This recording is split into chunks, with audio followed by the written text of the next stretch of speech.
Hirap po! Baka maging Transformers tayo!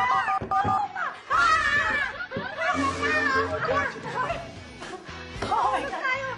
Baka sumabog ka!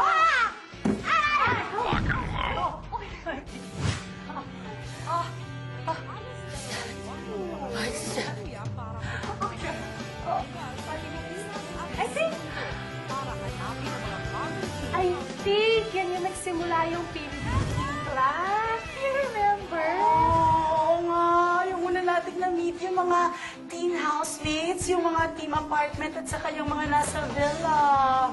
Oh. 7 housemates ang pumasok sa villa. Mga teens na sanay sa simpleng pamumuhay. Sasalamatan ko kayo sa inyong tinanggap ang hamon ng Teen Clash Little did they know, 2010. may kapitbahay pa silang 7 housemates sa apartment. Yung mga teens na sanay sa comfortable living. At ang Clash ay tumutukoy sa 2 grupo ng teen housemates. First week pa lang, naging close na sa isa't isa ang 2 groups.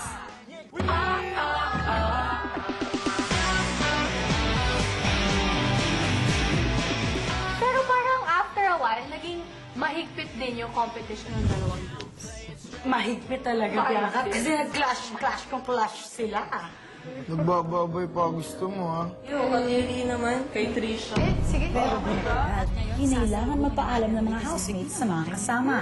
Naging learning din ng mga teens ang pagsunod sa rules, lalo pat napatawa ng dalawa sa kanila ng forced eviction. Eviction. Ikinalulungkot ko, Esla, na kailangan kitang patawan ng forced eviction. Kaya naman napalitan sila ng isang bagong housemate.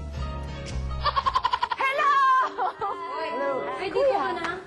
At sa pangalawang linggo, nawindang ang lahat sa mga sunod-sunod na revelasyon. Napapraning ka.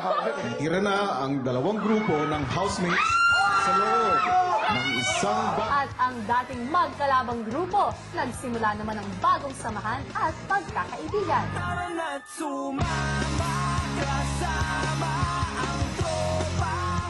Pero syempre, sino ba namang makakalimot sa biggest pasabog ng edisyon ito? Syempre, nung pumasok yung panibagong set ng housemates. Here.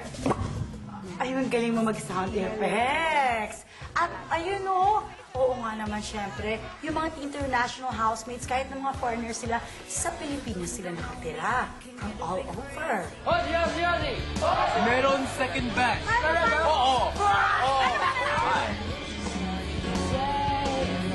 Pero sa kabila ng dalang excitement ng internationals, ang mga Pinoy housemates ay may issue pa rin hindi nare-resolba. Mas mahirap pag-nominate pag na-resolution. Mawala na ako, basta wag lang siya magtagal. Nahumantong sa hindi nila inaasahang desisyon. ay pinapatawag ko ng forced eviction shade. Pinaplastic niya lang pala ako. Ang samahan ng mga Pinoy at International ay unti-unti nang nabawasan. Hi! So, Hazel, yan! It's from Hong Kong, si April. Masakit man sa mga housemates ang pamamaalam, ipinagpatuloy pa rin nila ang laban para sa Kada pinakaasa. panalo ng isang grupo sa weekly task ay katumbas ng isang slot sa Teen Big Night. Let the clash begin.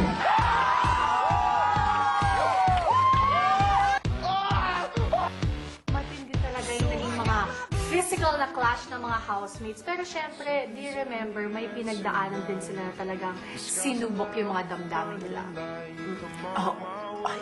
Oo, syempre naman, nung pumasok yung mga ina ng ating mga housemates na naging kasambahay sa loob ng bahay. Grabe, talagang lahat naantig ang puso ng mga araw na to. Aww. Sa masasayang okasyon, sila'y nakita natin na tuwang-tuwa. Pero Bianca, sa parehong okasyon ay may matang lumuha. Yung magdesisyon kung kaninong birthday party kayo pupunta. Pero housemates, hindi ninyo maaaring pag-usapan kung kaninong birthday party kayo pupunta.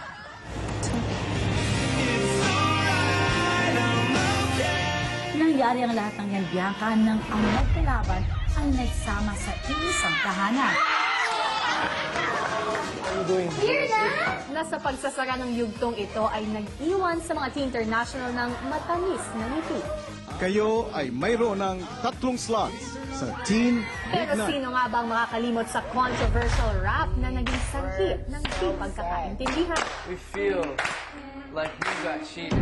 Last night we talked about each one of you saying how deserving each one of you were. Nabigyan din ng pagkakataon ng mga Pinoy na makakuha ng isa pang slot sa Big Night. Congratulations! Ngayon ay magkakaroon na ng Big Six. Pero sa kabila ng kasiyahan, nagpaalam din ang mga housemates sa iba pang kasama. Love you. Happy na sana ang lahat, pero sina Angelo at James Kailangan mong lumabas ng aking bahay para pumunta sa ospital. Napatawan ng forced eviction si Angelo habang si James ay nanatiling housemate. At sa pagtatapos ng linggo, nagpaalam na rin ang mga housemates kay Trisha. Pero sa mga sumunod na araw, isang ultimate test of loyalty and trust ang binigay sa mga teens. Where's the money? Oh my God! We gave them money and they kidnapped us. Housemates! Guys! Mayroon lamang kayong 30 minutes para pindutin ang buzzer. Walang decision, Jenny or Brett? Jenny or Brett? Please. Brett, Jenny, Brett. Please. Ikaw, Jenny, ay pinapatawan ko ng forced eviction. Memorable encounters with their loved ones naganap rin. Oh my God.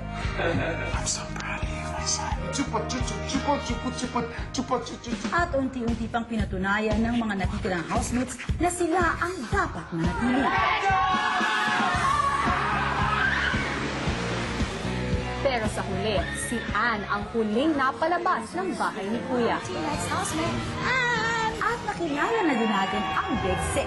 From the Pinoy, sina Devon, Fritzy at Ivan. And from the Teen Internationals, Brett, James, and Ryan. Congratulations!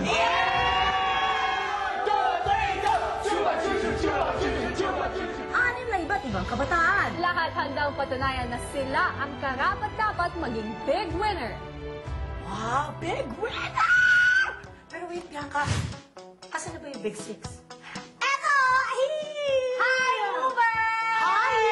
Fred! Hindi, yung totoong Teen Big Six yung hinahanap natin. Bye! Sorry at saka sorry sarap kasi balik-balikan yung memory ng mga teen. Sige, babalikan natin from the top. Nung pumasok sila kanina, babalikan natin. Nung pumasok sila, sa loob ng bahay, namin natin yung mga